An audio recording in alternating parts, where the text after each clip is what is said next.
자, 이번 강의에서는 reset.css에 대해서 같이 한번 자세히 알아보도록 하겠습니다. 여러분이 만든 웹사이트가 다양한 브라우저에서 동일하게 보이길 원한다면 CSS의 리셋은 필수적입니다.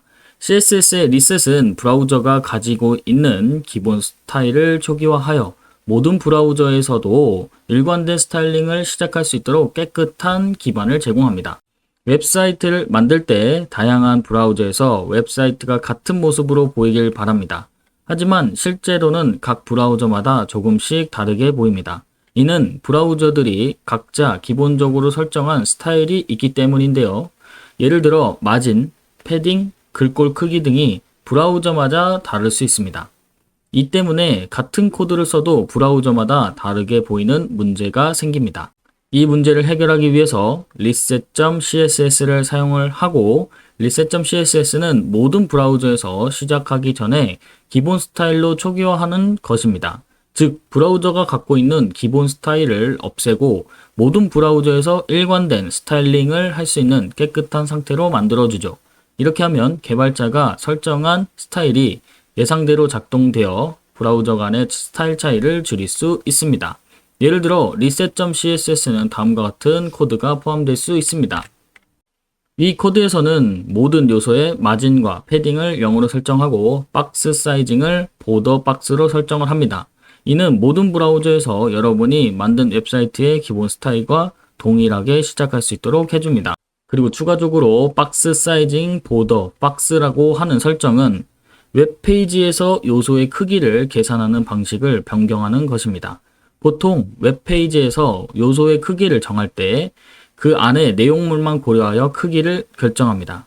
하지만 이 방식은 실제 크기를 계산할 때 여백이나 테두리의 두께를 별도로 더해야 하기 때문에 복잡할 수 있습니다. 이때 보더 박스 값을 사용하면 이렇게 복잡함이 줄어들고 이 설정을 통해서 요소의 크기가 그 안에 내용물, 여백, 그리고 테두리를 포함한 전체 크기 값으로 계산이 됩니다. 즉, 개발자가 지정한 크기 내에서 모든 것이 포함되어 여백이나 테두리 때문에 요소의 크기가 예상치 못해 커지는 것을 방지할 수 있습니다. 이러한 특성 때문에 보더박스의 웹페이지의 레이아웃을 설계할 때는 더욱 예측 가능하고 관리 쉬운 방식으로 제공을 합니다. 특히 다양한 요소들이 서로 영향을 주고받는 복잡한 디자인을 구현할 때 이 설정은 개발자에게 큰 도움이 됩니다. 따라서 많은 웹 개발자들이 레이아웃을 작업을 할 때 보더박스를 기본적으로 선호합니다.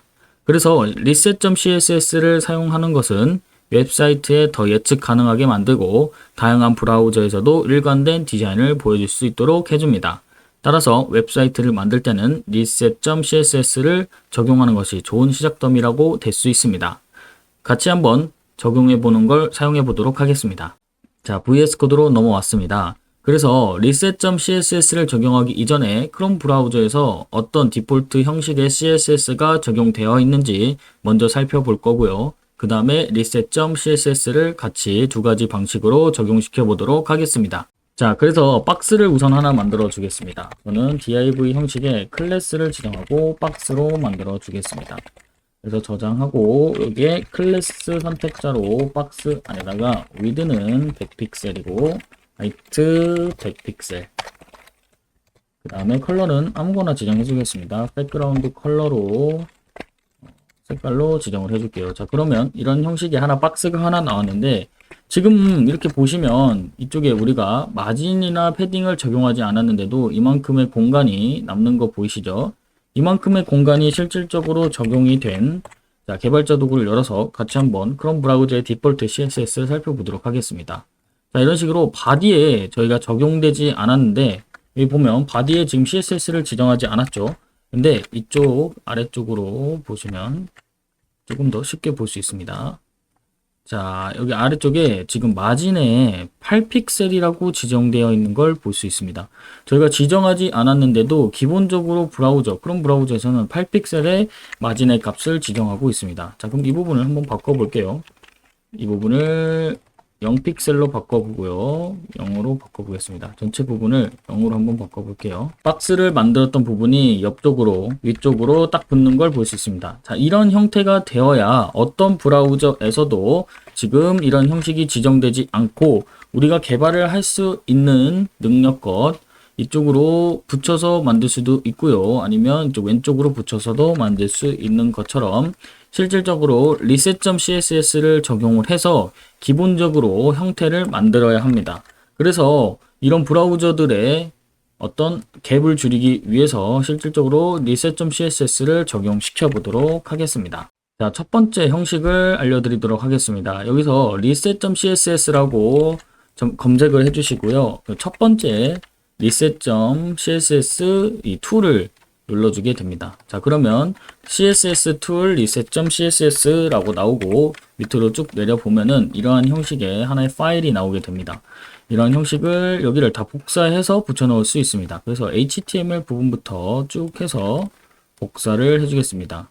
여기서 컨트롤 C를 해서 복사를 해주고요.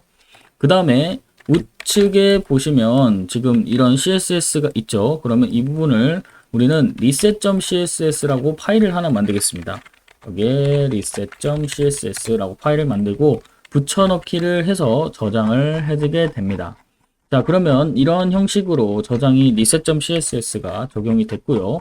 여기 좀 살펴보면은 HTML, body, div, span 모든 태그들이 거의 다 들어가 있고요. 이 모든 태그들에 대해서 마진과 패딩, 보더, 그 다음에 폰트 사이즈 100%, 폰트는 이네헤이터로 해주고 이렇게 라인은 베이스라인으로 또 되어 있습니다. 그 다음에 이 부분에 대해서는 또 디스플레이 블록으로 바꿔주고 바디는 인라인, 하이트는 또 1로 해줍니다.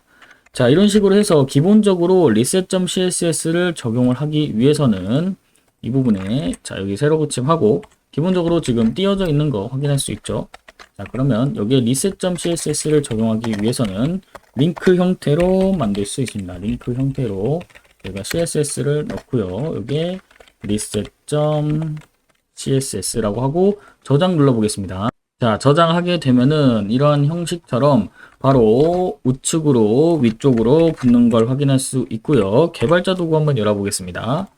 그래서 개발자 도구를 열었을 때 이런 식으로 reset.css 형식이 모두 다 적용되는 걸 확인할 수 있습니다.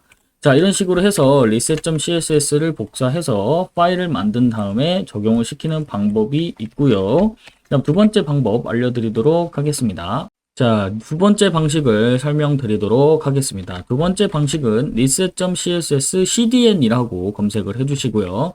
이 첫 번째 문서에 해당하는 부분을 클릭해 주시면 되고 지금 이 로고가 있는 걸 클릭을 해 주셔야 됩니다. 그래서 클릭을 해서 들어가 보겠습니다. 자, 이런 형식으로 되어 있고 지금 복사를 할 수 있는 란이 우측에 있습니다. 그래서 잠깐 살펴보면은 지금 링크 형식으로 되어 있고 어떤 주소가 있습니다. 그래서 쭉 내려보면은 자, 이런 형식으로 다운로드를 해서 사용할 수도 있고요. 이 사이트를 좀 크게 보면은 자, 여기에 지금 사용자 수가 있고 이만큼의 사용자들이 실질적으로 사용을 하고 있기 때문에 신뢰성 있는 하나의 파일이다 라고 생각해 주시면 됩니다. 그래서 이 부분을 복사해 주시고요. 카피 HTML을 선택을 해줍니다. 자, 그러면 카피가 됐다는 게 확인이 됐으면 저희 웹사이트로 넘어가 보도록 하겠습니다. 자, 그러면 웹사이트로 넘어왔고 기존에 있던 reset.css 형식은 주석 처리를 해주도록 하겠습니다. 그리고 저장 눌러보면 또 크롬 브라우저에서 기본적으로 지정하고 있는 마진 8픽셀이 적용되고 있는 걸 확인할 수 있습니다. 자, 이 상태에서 복사해놨던 부분을 붙여넣기 해주겠습니다. 자, 이 부분을 카피했던 거를 다시 한번 복사해서 붙여 넣어주고요. 이렇게 붙여넣기 해주게 되면 reset.css가 우리가 만들었던 파일이 형성되지 않았는데도 불구하고 실질적으로 불러와지고 있는 형태가 지금 보여지고 있습니다. 자, 이 웹사이트에서 불러와서 reset.css를 cdn 형식으로 적용을 하고 있는 겁니다. 자, 이런 식으로 하게 되면은 우리가 파일을 따로 만들지 않아도 온라인에서 있는 그 reset.css를 불러와서 사용할 수 있는 두 가지 방식을 소개해 드렸습니다. 자, 그리고 우리가 불러왔던 reset.css의 브라우저 코드를 같이 한번 보도록 하겠습니다. 여기에 cdn을 불러왔던 곳에서 브라우저 cdn이라고 있고 이 부분을 클릭을 해보면 지금 이러한 웹사이트로 넘어와졌고 이 reset.css 안에 있는 파일들이 어떤 건지 같이 한번 보게 되면은 똑같이 reset.css라고 있습니다. 이 부분을 클릭해서 보게 되면은 기존에 우리가 복사 붙여넣기 해서 적용을 했던 부분들이 이쪽에 다 몰려 있고요. 그 다음에 뒤로 가보겠습니다. 이런 식으로 우리가 reset.css가 어떤 파일 형식을 갖고 있고 이 형식들이 어떻게 적용이 되는지 우리가 같이 한번 살펴보는 시간도 가지게 되었습니다. 자, 이렇게 해서 reset.css를 적용하는 두 가지 방식에 대해서 알아보았고 실질적으로 우리 웹사이트에도 적용을 해서 같이 한번 살펴보았습니다. 자, 그래서 어떤 프로젝트를 시작할 때 reset.css를 적용하는 것은 좋은 방법이다라고 알고 계시면 좋을 것 같습니다. 이번 시간은 여기서 마치도록 하겠습니다. 감사합니다.